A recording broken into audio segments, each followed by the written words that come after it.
Mga minamahal na kapatiran, mga baguhan, bisita, hallelujah, magandang umaga po. Mga minamahal, ako po ay nagpupuri at nagpapasalamat sa ating pinakamamahal na Panginoong Hesus sa aking 5 buwan na mainit na paglilingkod sa ating pinakamamahal na Panginoong Hesus. Amen. Hallelujah. Praise the Lord.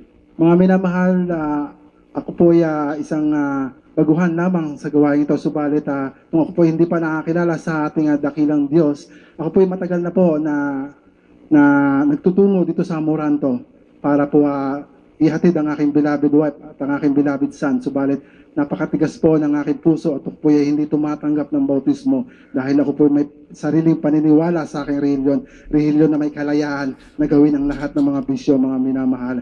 Subalit dumating po ang araw na ako'y pinaalalahanan ng ating pinakamamahal na Panginoong Hesus at ito po ay dinaan sa panaginip po ng aking beloved wife na aking beloved son po ay nagkasakit at ito po ay dinala ng aking beloved wife dito po sa Amoranto upang ipalehans po. Subalit nung ako po ay tinatawag na aking beloved wife, napakatigas po ng aking puso, hindi po ako tumanggap pa ng bautismo, mga minamahal, at tumanggap sa ating pinakamamahal na Panginoong Hesus.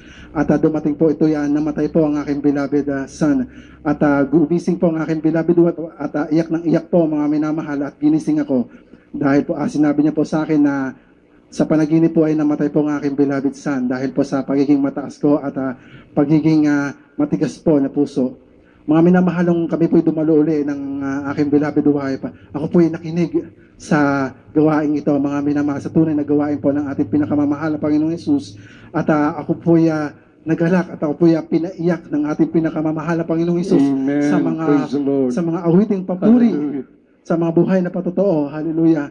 Ako ay lubos na pinagpala ng ating pinakamamahal na Panginoong Hesus at tumanggap ng bautismo sa tubig sa pangalan ng ating pinakamamahal na Panginoong Hesus at lubos na nagsisi sa 8 taon ko na pagdadalo dito. Ako'y nagmatigas, subalit pinalambot po yan ng ating pinakamamahal na Panginoong Hesus at ako po'y inalis ng ating pinakamamahal na Panginoong Hesus sa lahat ng uri ng bisyo na yan. Hallelujah, sa lahat ng mga makamundong gawain na yan. Hallelujah, praise the Lord. At pinasasalamatan ko din po ang ating pinakamamahal na Panginoong Hesus sa mga pagpapala po na pinagkaloob niya sa aking buhay. Ako po, mga minamahal, ay isang kusinero at sa dati ko pong kumpanya na pinapasukan, meron po doon na 20 years po ay hindi pa po regular. Iba po 10 taon, hindi pa po regular. Subalit ang ibang lingkod po, mga minamahal, ay 3 taon lamang ay narekomenda na pong irregular ng aming kumpanya. Subalit hindi ko po yung tinanggap, mga minamahal, dahil po bago pa po nila ako alokin ng regular, ako po yung nakapag-apply na sa barko. At ang pagpapala po ng ating pinakamamahal na Panginoong Hesus, sa unat dalangin po yan ng ating minamahal at ginagalang na Pastor Evangelist Luis Sada Almeida. Natapos ko na po ang lahat ng requirements na kinakailangan sa aking barko po. At sa may po ang aking alis, mga minamahal, at nariyan po ang pagpapala ng ating pinakamamahal na Panginoong Hesus. At nais ko naman po ibahagi sa inyo, mga minamahal, gaya po ng sabi ko, ako po ay isang kusinero. Ako po ay nagluluto hindi sa kusina, kundi sa harap po ng customer. At nariyan po ang sari-sari kong mga tao, na kilalang tao na nalulutuan. Nariyan po mga senador, artista.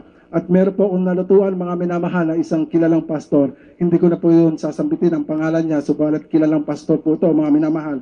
At ang kanyang in-order po, mga minamahal, ay isang mamahaling beef. Ito pinagkakahalagang 4,000. At nung matapos ko po siyang malutuan, mga minamahal, tinawag niya po ako at binigyan niya po ako ng 500 na galing po sa pera niya, sa bulsa niya po, ng bundle-bundle po. At mapalad po tayo, mga minamahal, dahil meron po tayong minamahal at ginagalang na pastor. Yes, hallelujah, na propeta ng ating pinakamamahal na Panginoong Hesus na patuloy na nag-aayuno, na nanalangin, lumuluhod araw-gabi para po sa atin. Hallelujah, hallelujah, praise the Lord.